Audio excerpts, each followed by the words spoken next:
You're watching Ride Like a Local with Belt Drive Betty. This week, I'm in Calgary, Alberta for the Fresh Start 12-stop Ride for Recovery.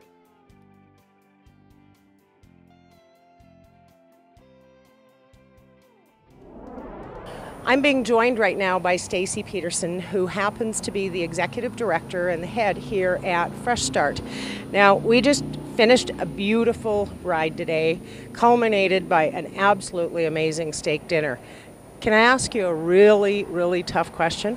Sure. How in the hell do you guys do this for $50? Yeah, it's, at the end of the day, the run isn't, we hope to raise some funds, but of course, but it's more of a friend raiser, and it's raising awareness about recovery and addiction and the impacts in our society. Well, you did a lot today. We had how many riders, do you think? All in, we had 110 riders, so that's not bad.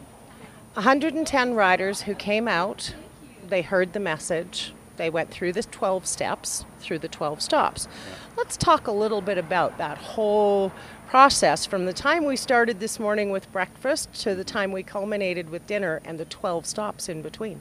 Well, the 12-step program's been around since the 30s. And essentially, it's not a quick fix, right, so to speak. Mm-hmm. When someone comes into treatment and they work themselves through the 12 steps, it's a pretty intensive process. Mm-hmm. But the rewards on the other side of that are amazing. You get to have a relationship with yourself. You got to make amends for the past. You're no longer dogged by all the demons that used to, take you out. We say that the drugs and the alcohol, it's the fuel that gets you here. Right. A lot of people that come to treatment had issues far longer than they ever had addiction in their lives. Absolutely. I know for myself, I've got friends and family members who suffer from addiction. I'm a smoker. Yeah. That's an addiction. And we all have our issues. The baggage that we carry, that sack of hammer handles that always follows us around until we're willing to let go and let God, so to speak. Absolutely. So today we went out to our first stop. Yeah. Let's talk about the stops and why they were chosen for this year. Well, what's neat about this run is that, you don't really get to know where you're going until the day of. So, the first stop was here at Fresh Start, and we talked about step one. And as step one is we admitted we were powerless over our addiction and our lives had become unmanageable. And then the second step talks about, coming to believe in a power greater than ourselves.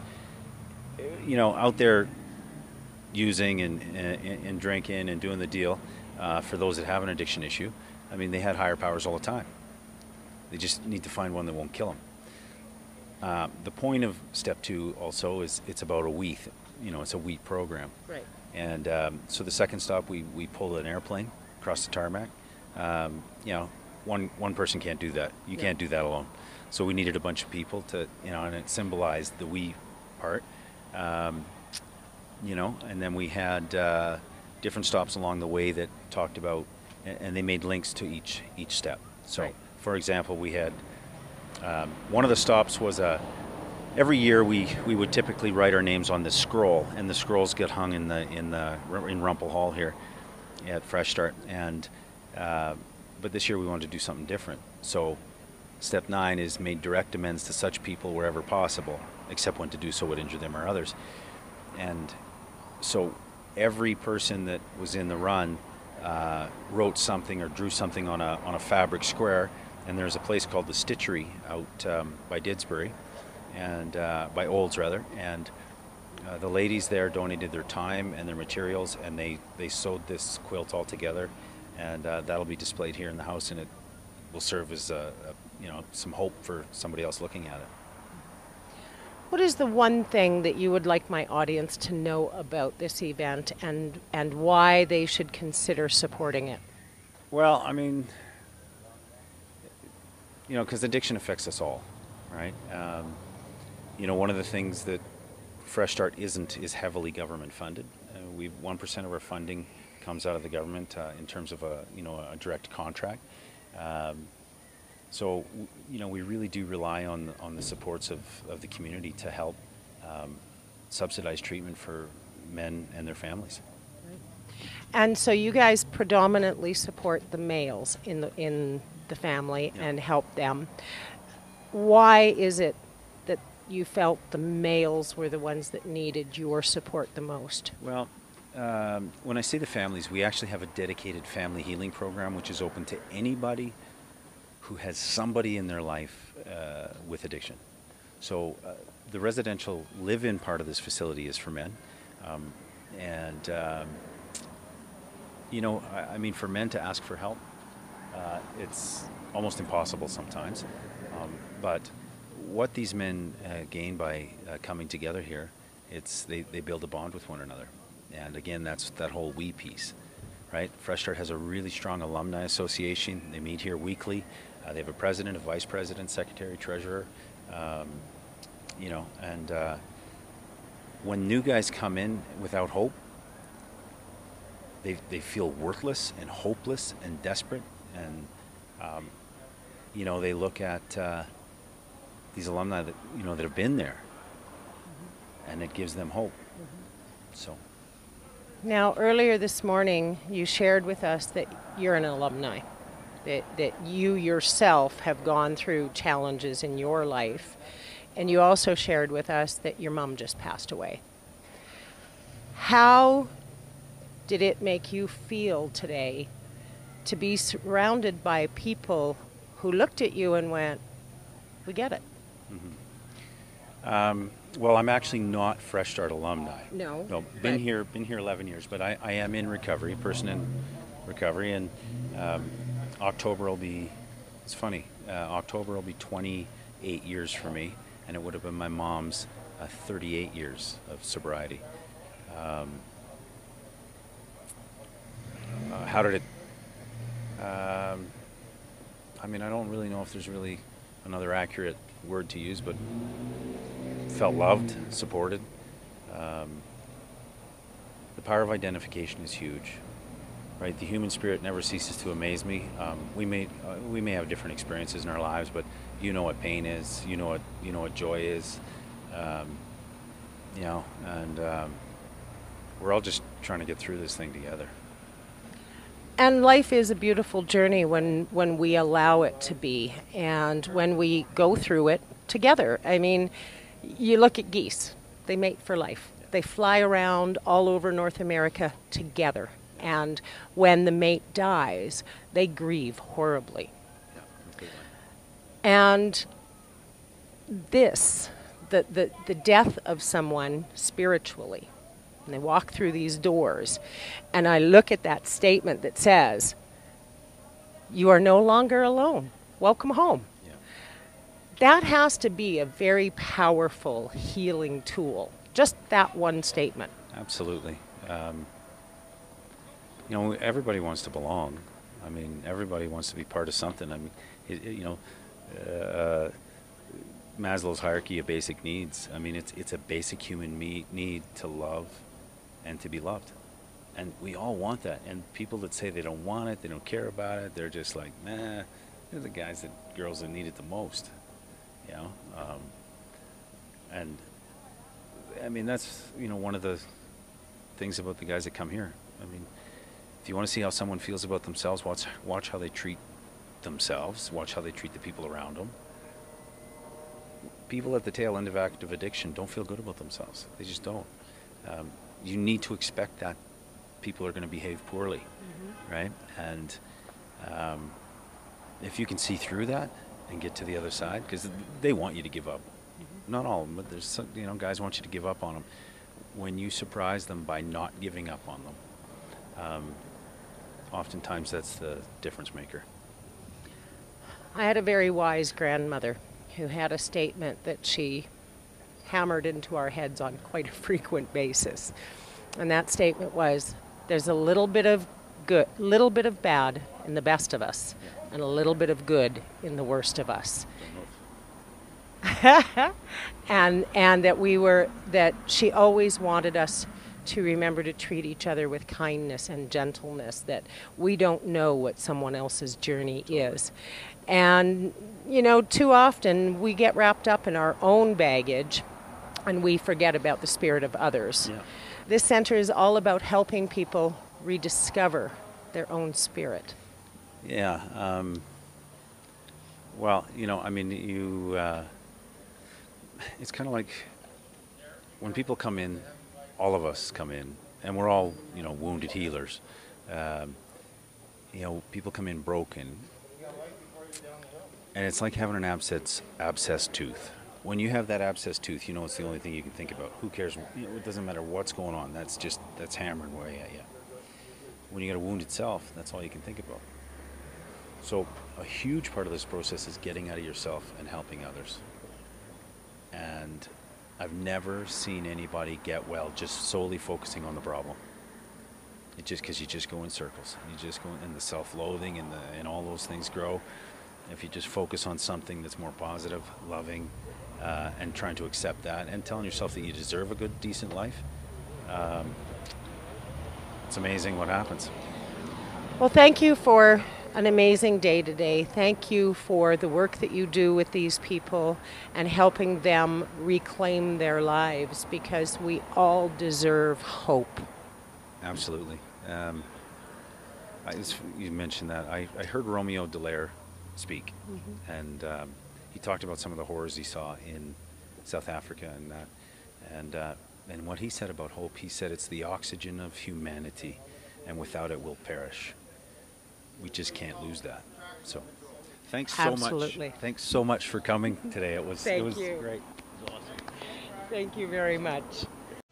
Two Hills, Alberta, winner of the inaugural Canada's Most Rider-Friendly Community Contest, home to the Run to the Hills Memorial Rally and Wayside Fallen Riders Park. Two Hills, Alberta, Canada's most rider-friendly community. The Sports Camera Store in West Edmonton Mall is your one-stop shop for drift and GoPro action cameras. We carry Canada's largest selection of action cam accessories, along with video sunglasses, hidden-in surveillance cameras, and more. Visit www.sportscamerastore.com or stop in to our West Edmonton Mall location, lower level by the bay. I'm being joined right now by a gentleman named Mike Irvin. We just have finished the 12-stop Fresh Start ride. And tell me, Mike, why did you decide to give this ride a go? We saw the table at the toy run, and it looked like something different, a different kind of run, and it seemed like a lot of fun, and it was a lot of fun. A lot different ride. What I liked was every stop, something to do, something to make you feel a little bit foolish, you know, but having fun, and then carrying on to the next stop. So, yeah. And what about all the swag? Yeah, my saddlebags are full, so. Yeah, probably the best $50 you could ever spend to go on a run, because you come away with way more than what you invested. Oh, absolutely. We do a lot of runs over the course of the year, and most of them are around $50. This one here, I can't believe it. The food and the swag and everything else. Yeah, it's mind-boggling that they put all this together for such a low price. Yeah, because your registration gets you a t-shirt Yes. for $50, and then they feed you a pancake and bacon breakfast. Yes. And then we had an amazing lunch. Columbo sausage, that was incredible. Yeah, and then we're getting ready to experience dinner. I don't know what's on the menu, but I'm hungry. I'm ready to go. At this point, I really don't care. I mean, holy, what treatment. Now, do you have anyone in your life that is affected by addiction? Yes.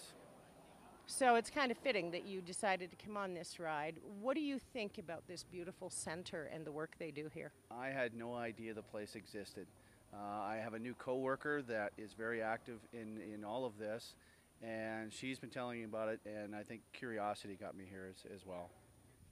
Well, I'm very curious. It's almost dinner time, so I think, what do you think, Mike? Oh yeah, let's go eat. Should we go eat? I think so. Yeah, let's eat. All right.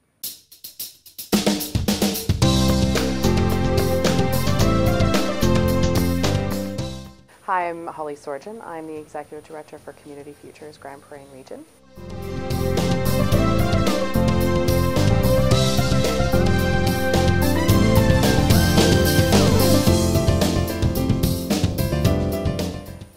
I have been with the organization since 1997. First started out as a youth programs coordinator, I was actually supposed to be here for 6 months as an intern, and apparently 6 months means let's stay up to 20 years. So I've done a lot of different things with the organization. I've worked with youth and in a significant way, both at-risk youth, helping them with their career plans, doing it as a coordinator of the Youth Connections program, and then in 2005 I moved into the executive director position with the organization.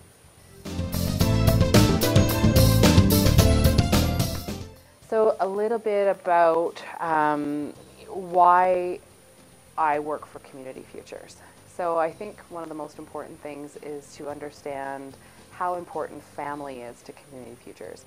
Not just family, my family, and the fact that we value the time that we need to have with our families, and sometimes we need flexibility around that, but really around the Community Futures family. And I would say the 5 or 6 people that work in this office on a daily basis are family.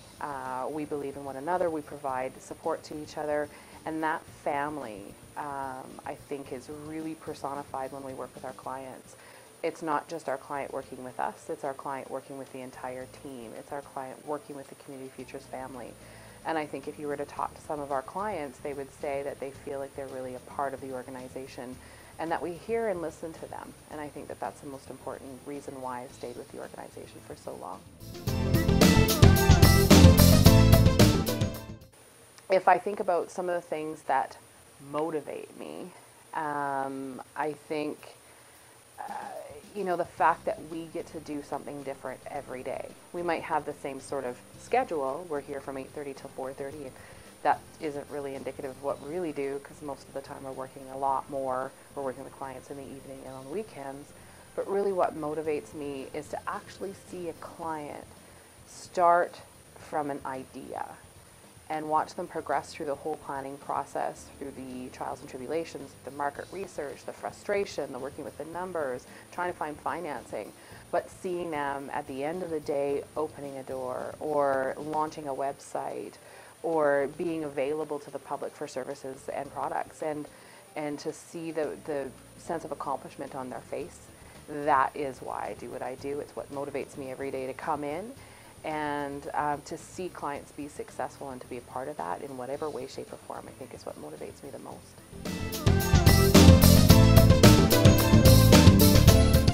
What frustrates me? I think from my perspective, having been part of the Community Futures family for almost 20 years, is the fact that we are as effective and as impactful as we are, is that we're not known. We're not acknowledged for all of the wonderful things that we do. Our clients know how amazing we are. The partners that we have in our community know how amazing we are. But at the end of the day, sometimes doing as good a work as we do almost acts as a penalty to us. And I think that's the most frustrating thing, is the fact that we do hard work. We get results. We are one of the most successful CFs in the province, if not all of Canada. And I would really like to be acknowledged for that. And I think that's indeed the most frustrating part, is just to know that we do hard work and we don't always get remunerated for it or recognized.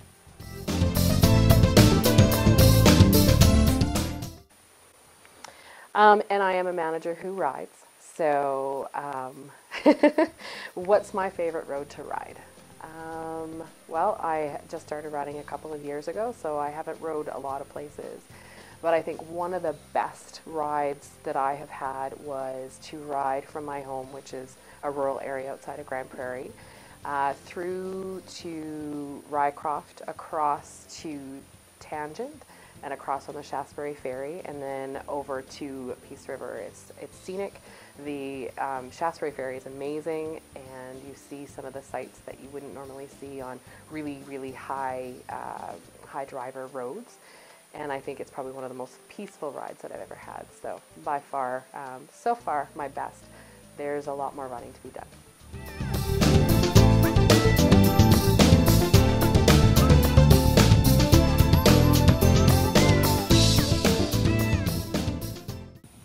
I'm being joined right now by Bruce, the Director of Operations at Fresh Start here in Calgary. And Bruce, tell me a little bit about your role here at Fresh Start. Well, Betty, I oversee most of the day-to-day operations of the facility. Yeah, take a look at programming, manuals, interior operations, oversee it all. Why an addiction center? For a man with that kind of talent, why did you choose to be in service to the human race by working in an addiction center? Wow, that's kind of a long story, but I have my own affinity to it. I've went back and forth between not-for-profit and for the private sector, and I just found the niche. It's a fantastic facility. We got a charismatic, amazing leader. I couldn't think about anybody else to work for. He's a good man. He built a great team. Stacy has built a very great team, and you guys have a center filled with men who have challenges and issues, and yet every one of them that we were blessed to meet today has a smile on their face. Can you explain that to me? Most definitely. I think when you stop and you think about it, the average addict, alcoholic, isn't that stereotype. It's your brother, it's your neighbor, it's your father, it's your uncle. Those are the people that fundamentally inside are still good people. And when you're able to put some of the healing in place, that natural happiness will return. Now, why do you think a place like Fresh Start and bikers goes well together? It happened by chance, honestly. As we grew together, it just realized more and more of us were bike enthusiasts. And 7 years ago we decided, let's try a run, and we put together a run, and I think maybe 40 people showed up, and we thought that was great. And today we exceeded 100. So yeah, they go well together. Bikers are a generous crowd. I think bikers are also, and I talked with Stacy about this and Charlie, bikers are very much people that understand what it means to be in service to others. And not only in service, one of the things that pop into my mind is that fundamental stereotype of a biker. And, earlier I said motorcycle enthusiast, and it's just that society's view on, oh, you're a biker.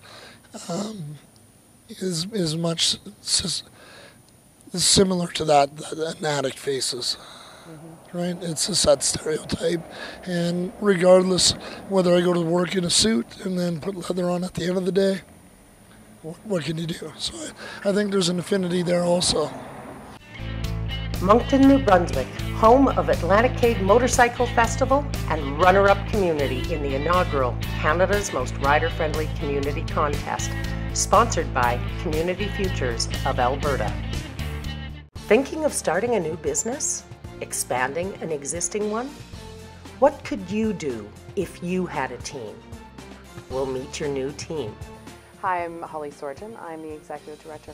My name is Wanda Shepard. I work in administration. My name is Sherry Breen. I am the controller. My name is Leah Holler. I work with Community Futures. This is Shane Wallace. I'm the contract business analyst. My name is Janine Harder.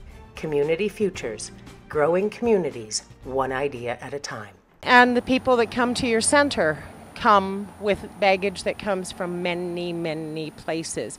And addiction isn't where the problem starts, is it? Not at all. Drugs is only a symptom of the disease. And I think that regardless of what your background is or who you are today, there's pieces, again, under all of those layers that transpired that process. And once the ball began rolling, they just lost control. And many people out there today are on that brink, actually, and don't even realize it.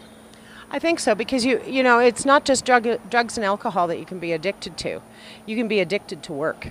You can be addicted to chocolate, to coffee, to shopping, to so many things, and they can control your life. Most definitely.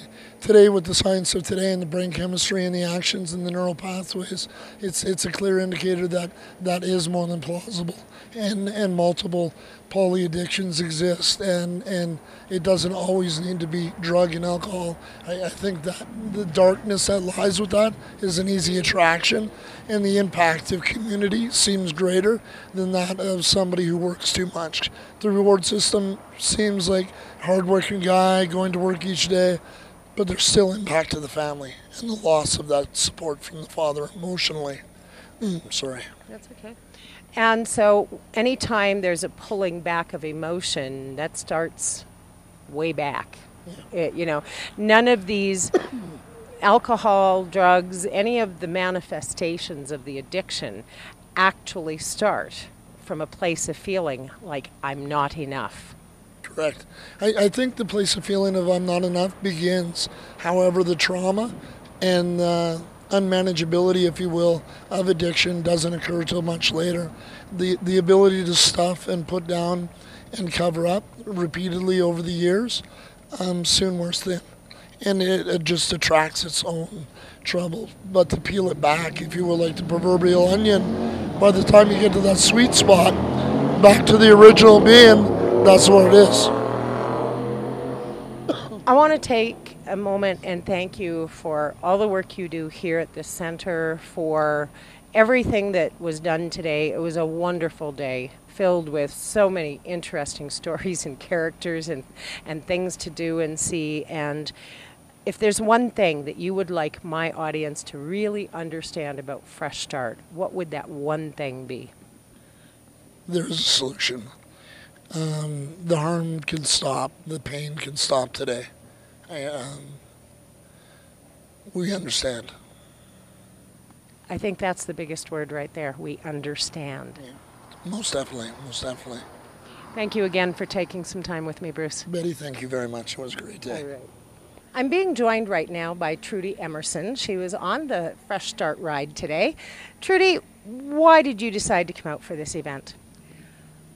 Because it's so beautiful out, and I've been wanting to do this ride for a long time, but between weather or doing something else, I haven't been able to make it. Mm-hmm. Do you have someone in your life that's touched by addiction? No, not that I know of. So why an addictions ride? Why was that something you wanted to experience? Well, I do other rides too, and I don't necessarily have people around me who have need to take advantage of the help that's out there, but I would like to support them anyway. That seems to be a very common theme with most riders. It doesn't matter whether you've got a mom that's got cancer or a dad who's maybe got prostate cancer.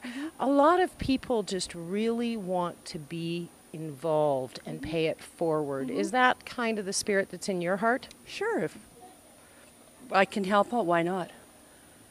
And so you live here in Calgary? I do. Yep, I do. What do you do for a living?